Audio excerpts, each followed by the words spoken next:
Welcome, and thanks for listening to Intrinsic Investigations. My name is Mr. Olivo, and I created this podcast because I've been fortunate enough over the last decade to see unique and thought-provoking projects happen in my classroom, and we wanted a place to showcase them. The true heart of this podcast lies not in the content discovered, but in exploring the personal stories of these young researchers as they journey through uncharted and unfamiliar intellectual terrain. By sharing their stories, we hope to normalize the challenges and frustrations that come with independent research, and also share those moments where students transcend the normal grind of the school day to discover concepts that range from the global to deeply personal. We will begin with a brief introduction to the student of focus, why they picked their topic, and discuss their growth over the course of the last year. It should be mentioned that the opinions expressed in this podcast in no way reflect the opinions of our school district, Bergen County Technical Schools and Special Services, or our school itself, Bergen County Technical High School, Teterboro, or the College Board. The work detailed in this podcast was most likely completed in AP Capstone, but this podcast is in no way affiliated with the College Board. So a few episodes ago, we had Kevin Cho on, who was on his way to embark on an international journey. But I am now joined by Geffen, who's going to be the focus of our episode, who was just on an international journey and has returned to lovely Teterboro, New Jersey. Geffen, what were you up to? Yeah, I've just come back from a economics competition in Guatemala City, Guatemala. What was the economics competition? What did you have to do? So there were two parts. There was a test, multiple choice test, and a free response section. And then like the high scores essentially like won and moved on to like the next stage of the Olympiad. All right, tell the audience a little bit about yourself. Why you seem to have a good foundation and understanding of finance, as we'll demonstrate as we go throughout this conversation. But who are you, and what are you into? Yeah, my name is Geffen Alon, and I would say like I specialize more in like economics and business and finance. Since I'm in this like school, I majored in the business major. So that's like what we basically learn in a lot of our classes. And I felt like that helped me a lot with this project because it is about like finance and specifically like fintech, but also because like sort of that economic thinking and that like business-minded thinking helped me like think about why like what was happening in the buy now pay later sector was happening, and like how these companies were like manipulating their consumers in a way. Okay, there aren't many. I would think there aren't many 16-year-olds. You're 16. No, I'm 17. You're 17. There are not many. Well, you know, there aren't many 17-year-olds who are traveling the world, going to Guatemala with their financial, level of understanding like you are. Although I know I got one other person in this room right there, but. Yeah, Devin over there. But and there were a couple of other people who went on the trip with you. So you're taking this multiple choice test in finance. We're about to talk about a project that you did on buy now pay later, and we'll talk about the intricacies of that in a second. But how is it that at such a young age you have such a not only a knowledge but an interest in economics? Like what spurred that for you? Well, I think when I was younger, like very young, third grade. Maybe I started becoming very interested in history. Okay. And like, I was interested in a lot in like Greek mythology and history and that sort of like those sort of subjects. You got a favorite Greek myth, just out of curiosity? A favorite Greek myth. I mean, I like off the top of my head, I don't have a favorite. You don't have a favorite, or anything that like resonates with you, like any Greek myths that are just in your head kind of bouncing around right now? Well, the first one that comes to mind is like I think Icarus. Because like I felt like I could relate definitely with like being overly ambitious and then just aiming for like the highest always, and then like sometimes like it doesn't work out. Dan Daedalus was just trying to warn him and just be like, hey, these things are made of wax. Like you don't want to get too high. Oh, classic story. All right, so you were into history, you're into mythology, and then and then when I started coming here to Bergen Tech, I was in the business major, and like the truth is I wasn't entirely interested in business when I first came here. I just didn't really know what else like to do. It was like the default. I'm just gonna pick that. Yeah, okay. It is.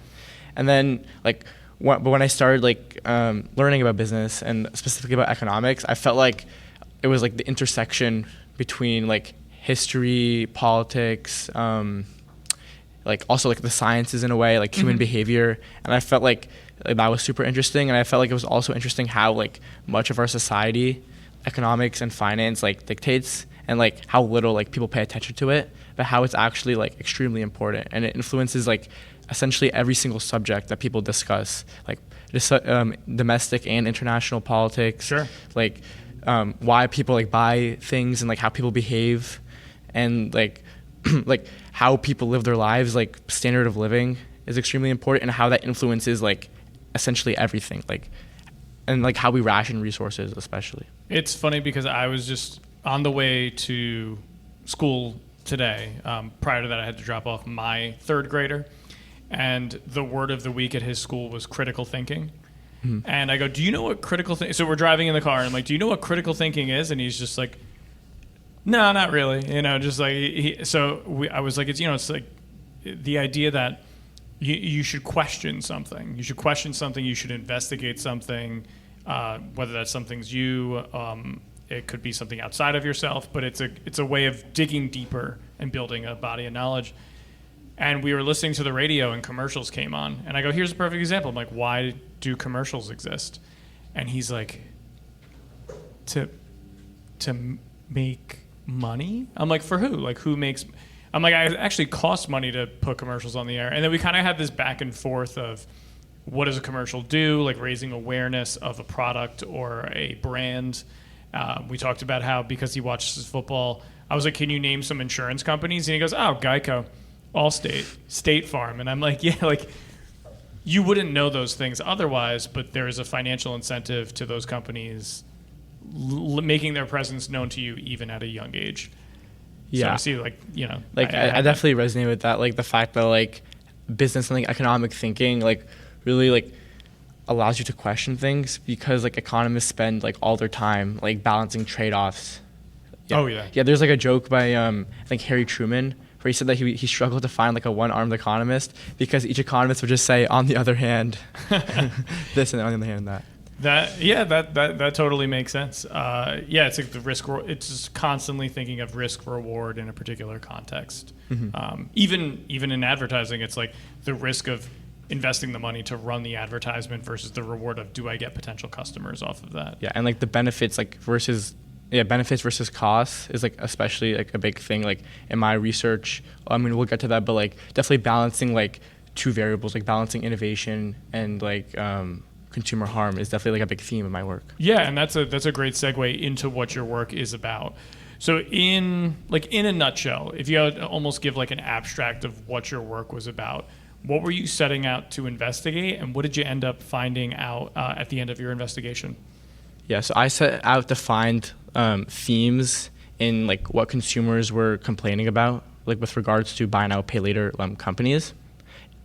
And what I found was that like some of these complaints were like what has been seen in like other like research literature, which are complaints about like the overall buy now, pay later like payment structure, and like complaints about like how buy now, pay later services operate. So the fact that like they break up their payment into like many different structures to like confuse like consumers who like don't understand that like it doesn't cost, like it costs more than it actually does. And like just like deceptive tactics like that. And I also found that like there are these new problems which we are seeing like consumers complain about, which are specifically like tied to like the technological aspect of buy now, pay later, which I thought was super interesting, since like everything is becoming more and more technological these days. I felt like as like the years go on, we'll definitely see more and more like technological complaints and like ways that like businesses are like getting around regulation like by using technology. Well, let's get into that a little bit. So I can distinctly remember buy now, pay later. You talked to me about it last year. I want to say like last May, you showed me a sticker. It was like a Trek bicycle store. Yep. It was like buy now, pay later. But I think you may have also been the first person to mention to me that Klarna was available on Grubhub. You could do like a pay in 4 option. So this is obviously something that's been on your mind. Now, when you say it's like technological, are you saying it's like a technological innovation? Basically, like buy now, pay later couldn't exist without the current technological frameworks we have for sort of like money exchange. Exactly. Okay. Yeah. It's also innovative in other aspects, like the way that it's like structured and its idea, but like overall it relies on technology to function, and it's only found on technological like platforms. Yeah, like me walking into, I don't know, my neighborhood Greek restaurant and being like, look, I know this is like $80 right now for all this delicious food, but I'm going to pay you a quarter of it now. And just trust that over the next 2 weeks, every next 2 weeks, I'll just give you small installments of like 20, 20, 20, 20 until I've paid off my entire meal. Yeah, unless you have like a special friendship with that dealer, probably not going to happen. I don't. I mean, I think his food's great, but I don't know that we know each other like that. But I guess people know Klarna like that. Yep. So and I know this is a frequent thing that pops up in your work, like buy now, pay later is, you kind of talk about this tension between the innovative side of economics and the regulatory side of economics. So how is that in conflict with what you were trying to discover? Or what you were examining, I should say. Yeah, so as I said before, economists like spend essentially all of their time discussing trade-offs. So when we're discussing buy now, pay later, the biggest trade-off is between like the benefits that buy now, pay later services could have like for their consumers, like by its like with its like innovation. So that's like specifically like the fact that buy now, pay later like breaks up these payments into several different like installments, and that could be very useful to consumers who might be like seasonal workers, so they might be getting their pay at a different time, or just people who like want to pay a specific way. And it's also beneficial to consumers who like have bad credit scores, since one of the major aspects of buy now, pay later is that like they don't look at your credit scores as much as like credit card companies do, or like traditional banks do, and they don't charge interest rates. So yeah. Okay, so from what if you were to recommend utilizing a buy now, pay later system to somebody, based on what you've looked at in terms of both the scholarly sources, and we'll get into the complaints in a second, and we'll talk about LDA because that's going to be pretty clutch here, but who benefits other than the financial institutions from a buy now, pay later system? Is there a consumer where you're like, you know what, this might be the way to get what you want / need? What would that look like? Yeah, I think like the crucial thing here when we're talking about buy now, pay later or any other financial service is how much the consumer understands what that service is doing. So buy now, pay later is similar to other forms of debt, where if the person who's taking on that debt like understands the severity of the debt and has like a very clear plan and like way to pay it off, then it might not be a bad idea. Like if you are a consumer who might be lower income, and like there's something that you want to buy, but you don't want to pay it all right now, or you know that you're going to get repaid for something in a couple of weeks, or you know that like your situation's like a specific way, and that buy now, pay later can help you in that way. But you also recognize that like you like the full price of that item is all the installments combined, and that there might be some some fees attached, and that like you still have to consider whether or not you really need that item. Yeah, I mean, I'm looking at as of March 15th, 2026, on the American Express website, the average, I guess if we're talking about buy now, pay later, to me, and you can correct me if I'm wrong here, sounds almost like an extension of the idea of a credit card. Like it's like a form of credit that is just deliberately broken up into smaller pieces. Yeah, the one big difference I would say between like traditional credit and buy now, pay later is the fact that in a lot of buy now, pay later like services, you don't have to pay interest back. So you technically don't, like, unless there's some fees involved, which a lot of times there are, you don't have to pay back like any more than the initial amount you borrow. And these buy now, pay later companies like actually make their money not from the consumer, but from the like retailer. So like if you buy like, I don't know, like a shirt from like H&M online using buy now, pay later, they would take a cut from H&M and then instead of you. So like that's why it also benefits like certain lower income consumers who don't want to pay high interest rates. So I don't know if this is the case, but if Klarna had some kind of deal with H&M, it's like Klarna's getting H&M's money. They're not. Yeah. Yeah. Okay. All right. But they have but they have an incentive to make you want to use like their service so that like they can get the cut from H&M basically. Do you happen to know offhand the average amount of credit card debt per household in the United States? I feel like you would know something like this, but let's see. Yeah, I don't know, but I know that it's very high. What would you guess per person? Give me a number. Definitely like in the hundreds, maybe even, it could be even thousands. Yeah. Give me something in the thousands. It's in the thousands. It's in the thousands. Yeah. Like at least 10K. I think that's low, but yeah. 10K per household. It's about 5,000 to 5,300 to 6,700 per person. So if you have a household where you have two earners, it could be as high as $10,000. So let's talk about how you try to examine these complaints. Sorry, that was just like a little financial tidbit for everybody out there. So you did a pretty unique thing to try to examine what these complaints were. So where were the complaints coming from, and how did you try to analyze them? Yeah, so the complaints that I analyzed were coming from the Consumer Financial Protection Bureau, or CFPB, which is a regulatory agency in the United States, which regulates like financial institutions. Okay. And they have this survey called the Consumer Complaint Database, where they send out, or actually they don't send out, sorry.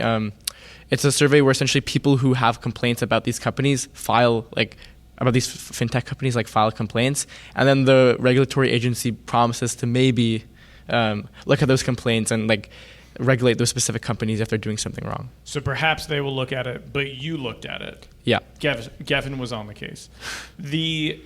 I'm on the website right now. Was this one of the organizations that was impacted by the cuts in federal funding? Yeah. It was. Yeah, for sure. I also, specifically, those cuts actually impacted buy now, pay later. Early last year, the CFPB put out a statement, I believe, where they said they were cutting enforcement and tracking of most of the buy now, pay later variables that they were tracking, or enforcement of most of the buy now, pay later companies that they were sort of looking after, since they didn't have enough funding to look at everybody, I guess. Oh, okay. How many complaints did you work with? It was over 5,000, I believe. Okay. So this was not something that you were doing on your own. You weren't. Sorry, it was over 3,000. Over 3,000. Yeah. Okay, still in the thousands. This is a large amount of data. How did you go about trying to take that large amount of data and drawing conclusions from it? Yeah, so because the database was very large, I knew that I had no chance of doing some sort of content analysis where I manually look at the data, and I also wanted to do a method which would look at all these different aspects of data of the data, but would also still give me themes or something I could work with to analyze. And I didn't want to have to do something where I had to do a lot of manual work myself, because I felt my biases would creep in. And I could mess certain things up. So I used a method called Latent Dirichlet Allocation, or sometimes it's abbreviated as LDA. And this is part of a statistical field called topic modeling, where they essentially use these algorithms to find themes in large amounts of text. All right. And did you have to train your LDA model? How did you get it to work with these 3,000 plus complaints? Yeah, even though it's not specifically called training, I had to basically tune the model to my specific data set, because also one of the benefits of LDA, I think, was that it's not a new method. It's been around since the early 2000s, and because of that, it's not highly integrated with LLMs or traditional AI. So it's not trained on any data. It's only trained. It's only uses what you give it, basically. So you have to clean up the data set essentially, so that so the algorithm could process the data. So you have to make sure that there's no capitalization, basically, that words are not repeating themselves too much, because also the way it works is that LDA finds these themes by looking at how often specific words are in the data set. So if you have words that are similar but a bit different, then that could greatly impact your results. You have to reduce all the words to their stem, because if you have great and greatly, then those are counted as two different variables, but they really should be the same variable, because they're both talking about the same thing. If that makes sense. Yeah, can you give an example of words that maybe popped up in your study that were very similar but kind of fit that category? If you're talking about debt, for instance, you could have words if you have the word late, Okay. right? But you could also have the words, like a word like delayed. And those sure. two words, even though they're like, that's not an example of stemming, but even though those are two different words, they're both talking about the same thing. So you would want to essentially like reduce those double counting. All right, and you just mentioned stemming. What is that? And that's when you reduce like words like to their stem. So like if I just look up like an example of that, like Sure. for the word change, right? You have the word like changing, changed, change, like past, present, like future. Mm-hmm. So you would just turn that to chang, but the model still understands that like that means change. But like you can't have all those three words because they're talking about the same thing, but they're just like a lot more present in the data set than they should be. All right, so this seems pretty iterative. Like you have to kind of keep. Or like actually, I remembered model. something that I saw. It was like receive, receiving, received, like and that was like sort of talking about like payments. Like they received like payments that they had to send out. Like it was received. They said they were receiving it, or like they said it will be like received later on. So it's like those are all talking about the same like concept, but since they're in like their various like forms, it makes it seem much more prominent than it is. Yeah, it's almost like. I'm going back to my Latin days. Is this like conjugations of a verb or like declensions of a lot of times, yes. Yeah. Sorry. So yeah, it's conjugations of a verb. And that to you was a problem because it just sort of it was treating those things initially with the tuning, it was treating those words as like separate instances when they should have been considered the same thing. Because you want to group things into themes. So you don't want all of your themes to just be like the same words, but like different iterations. And that's also why like I had like the like I had to reduce like the amount of like not stem words, but like words like words that like were not relevant to my work, which like again too. Yeah. All right. So then you've run this iterative tuning, like machine tuning model, for lack of a better term, called LDA, to try to figure out what the major themes were in these 3,000 complaints. Mm-hmm. What are people complaining about in terms to the CFPB? Like what's the consumer voice saying here about buy now, pay later? Yeah. So I want to preface it by saying that like some of the themes that were found were like not specifically about like specific buy now, pay later problems. Were just like customer service complaints in general. So those like were like kind of like discounted from my analysis, since like those complaints could just be about like any company, but just like people saying like, oh, their customer service line didn't pick up, and like et cetera, which like wasn't like too relevant to my work. Okay. But then like the other themes that was happening in the complaints. Yeah, but I just wanted to make sure people knew that it was happening. Sure. And then the other like themes were about like specific structural problems of buy now, pay later, like that we talked about. So people were saying like, oh, I didn't know that the loan cost this much, or they were saying like, oh, I thought there was no fee. I thought like I didn't get like charged any more than like the amount that they said, but like I got all these fees like charged. Or it was like people saying like they made it very hard to like get reimbursed or to like return something. Okay, so then themes would be like friction in the return process. Exactly. That's like a theme. Let's work backwards. So it was friction in the return process, hidden fees, and then what was the other one? Like structural issues. Okay. Like what would be a structural? Like a structural issue would be like like with the structure of payments, basically. Like because a lot of times like they make the first payment like much cheaper than all the rest of the payments, so people think that like the good is cheaper than it really is. Okay. So people be like, oh, I saw that it was only like $10 per installment, but it's actually like the rest are $15. Yeah, because it's like that. Yeah, they get you with the first one. Okay, so understanding that payment structure, anything else that could be gathered from this LDA analysis? Oh yeah, that was because that was only like one. Like I grouped all the themes that I got into like 3 separate groups, and then you related it back to what scholarly literature was saying about BNPL. So what was that discovery there? Yeah, so because like the first group was about those like structural issues and like the like issues that, and I related that back to the like literature because those are issues that like have been discussed in the scholarly literature about buy now, pay later. So like researchers have like repeatedly identified like how buy now, pay later companies like essentially manipulate their customers by like messing with the structure of payments, which is called the numerosity effect in behavioral economics, where you make like one number like smaller than the rest. Oh, so you frame it that way. Yeah. And there's like also other strategies that they have, such as like the deceptive advertising. So that could be seen in like what I showed you last year, the Trek Now, Pay Later, which makes like the loan seem less like a loan and more like a friendly, like, I don't know, like, I'll pay for you, just pay me back, bro. I mean, I could get on this bike right now. Yeah, but it's really like, more serious than that, obviously. Right. But there's a chumminess. Like a friendliness to it. A friendliness. Yeah. Yeah. And then the other groups that I found were like new issues that were being found like technologically, and this was like sort of the gap that was being filled in my research, since like previously like researchers didn't identify like how buy now pay later companies were being complained about like due to like the technological service. So these were like people complaining like, oh, like their app deceived me maybe, like or like, oh, like their app like said that I like took out this payment but I didn't, like stuff like that. And also like issues such as like with returns was like also like an aspect like technologically, like since you're like now like buying online with buy now pay later, they were like, oh, like they didn't like accept the returns now, or like I got like a faulty product using buy now pay later and like they couldn't like refund me because I used buy now pay later.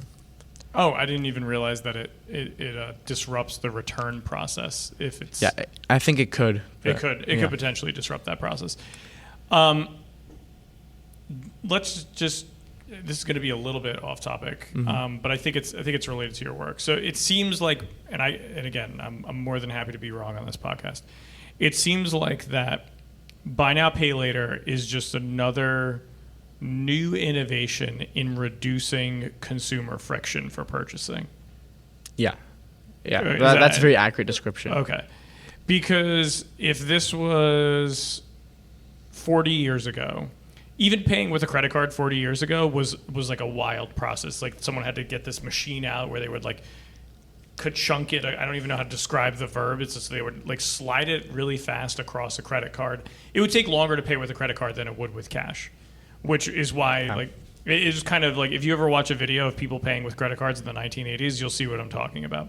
But you had to like get these triplicate forms. You know, the store got a copy, the person got a copy. It was because there wasn't an internet at that point, so you had to actually get a physical like a data, like there wasn't like an online database, so you had to get it like a physical record. Yeah, you had to get a physical record of it. But it seems like buy now pay later, credit cards.